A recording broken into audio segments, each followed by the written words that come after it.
So today we have Randall Grahm, a seriously bigger than life figure in winemaking in America.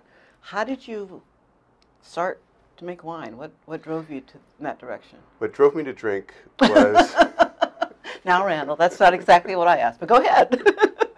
I think it was essentially a pathological fear of running out of fine wine to drink myself.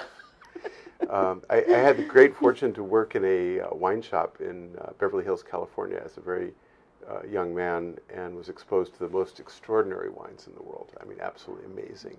And I sort of cut my teeth on these fabulous wines. And I just thought, well, you know, I'll never be able to afford these wines.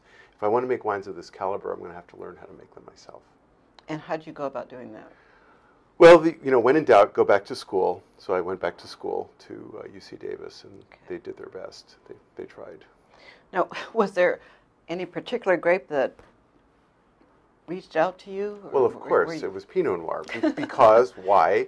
It's a difficult grape. It's an impossible grape. And being a guy, you want to do impossible, difficult things to your everlasting glory and immortality. Didn't work out all that great. Well, but Pinot's about site, right? About location and cool climate. Well, it's about everything. And Pinot is the most complicated grape to make. And I think the point of it is that our paradigm is Burgundy. We love Burgundy.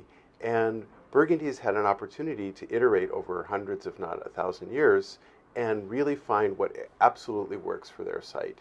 And I'm afraid that in the New World, maybe the best we can hope for is a very pallid imitation of this Platonic ideal.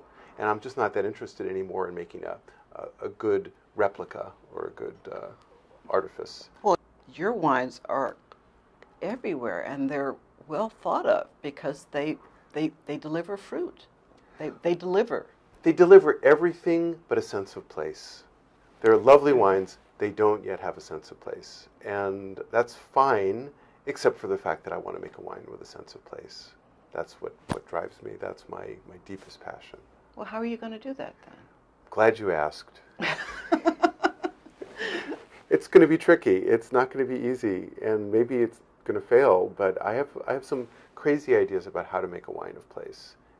They're pretty unorthodox ideas. They're kind of maybe even goofy, but it involves creating a large population of different grape varieties, maybe even a very vast number of different grape varieties, and essentially de-emphasizing varietal characteristics to allow site characteristics to emerge. Wow. It's kind of a gestalt problem, if you will. That's amazing.